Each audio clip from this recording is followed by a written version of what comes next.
That is a bulk container port. So bulk products are loaded and unloaded here, although it's mainly grain. And this year was a bumper harvest in Ukraine, and Ukrainian grain is ending up here, and from here it's then being exported to its final destination. But to export via land, in some cases 1,500 kilometers to here, is a dreadfully expensive way of doing things.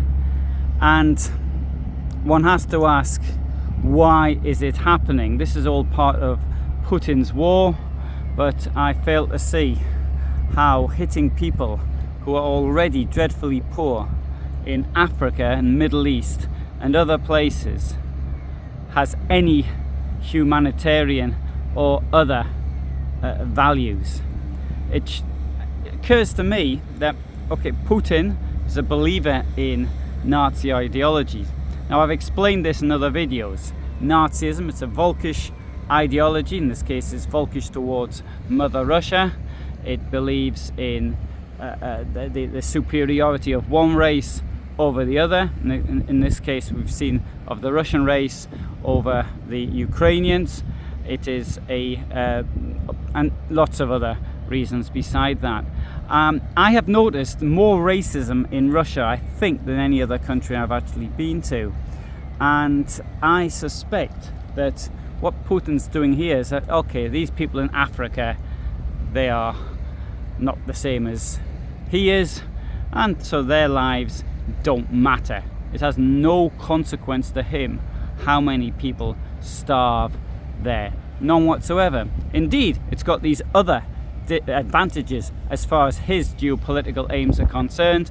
It will cause more refugees to come to Europe, let's say Europe outside of Russia, because none of these refugees are going to Russia, and then that will create more problems here for his political ideologies, his racial superiority political ideologies, and he's a winner all around. And the fact that who knows how many African people will have to die for him is absolutely and utterly of no consequence whatsoever. So how come these African states, many of them, are actually supporting Putin? That is the thing. Well, of course, it's the leaders, and the leaders themselves don't really care too much about the people they're lording over.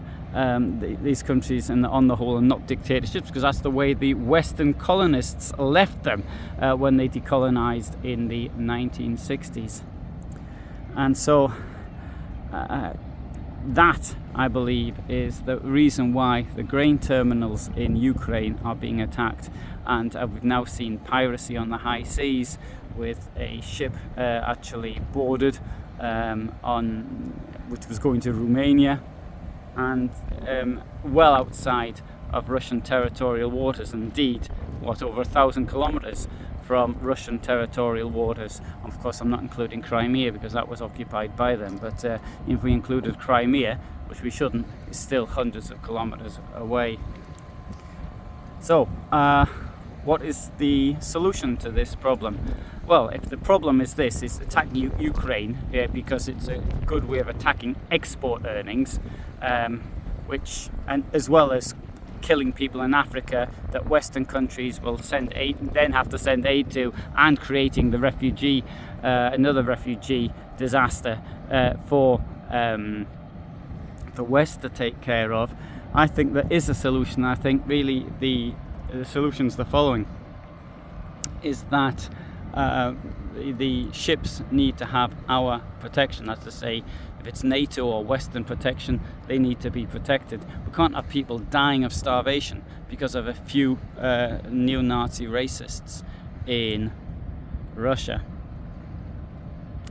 That is the humanitarian way of doing things. We also need to give the Ukrainians the means to actually stop these attacks coming in, permitting attacks on where the places where these drones are being sent from, and even if that is within Russian territory. That is just hitting back at the same. It's defense. It's just trying to defend yourself. Hit the places where they're being launched from. The problem is if we do not do anything. History shows us that when we allow Nazi dictators, okay, in the past it was Hitler, we'll give in to them,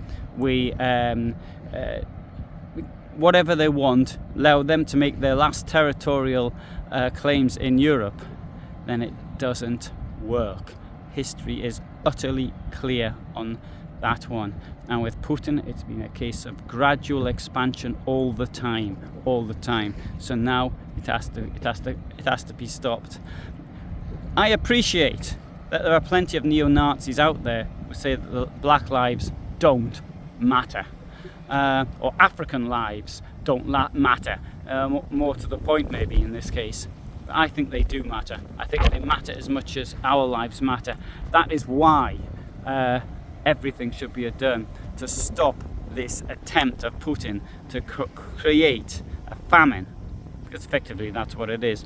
There was, in one attack last week, the amount of food destroyed would have fed 66 million people for one day. That's to say, everybody in the United Kingdom and Ireland, for example, just to say everybody in the British Isles could have been fed for one day. A huge amount of food destroyed by the Nazis. Anyway, so that's my opinion. That's the way I see things standing here. Whilst I'm here, I'll just show you one or two things. I mean, this is one of my favourite places to actually see things. These container ships that come in here, bulk carriers I should say, they can handle up to 192 meters and 33 meters across. So, and I think to a depth of 27 meters. I think I might be wrong on the depth one though. And so this is Malt Orob, which I think is a Danish company. For those interested, I'll put some statistics below, because I had a look at their website and I was really impressed by the speed of loading and unloading. So the cargoes are brought here largely by train and offloaded, and then they find their way onto the ships. This is the river here. This is the Dead Vistula river, and this is the Gdansk shipyard there and over there, and to my left this is the Motława. So the Motława is a place where the Motława and the Vistula meet. That is an island in the Vistula, so you can see the Vistula going that way and that way as well. So I think it's a very attractive place to actually come to and to see things. And this was the place where, and indeed today, 42 years ago today, it was a strike. So the shipyard over here, it's largely smaller businesses now. They're not making these big ships that once to be made here. Though there are things, for example, for repair business. And indeed, over here, you can see that big gantry. There was something which appeared to me, I don't know what it was, but last week there was something on there which all went to 2/3 of the way up, and it looked to me to be a section of a container ship. Although I don't know what it was, so I can't tell these things. Anyway, thanks for watching. I hope the wind didn't obscure what I was saying, and if you've got any opinions of what I've said and the solution I am suggesting, then put them down below. Thanks for watching.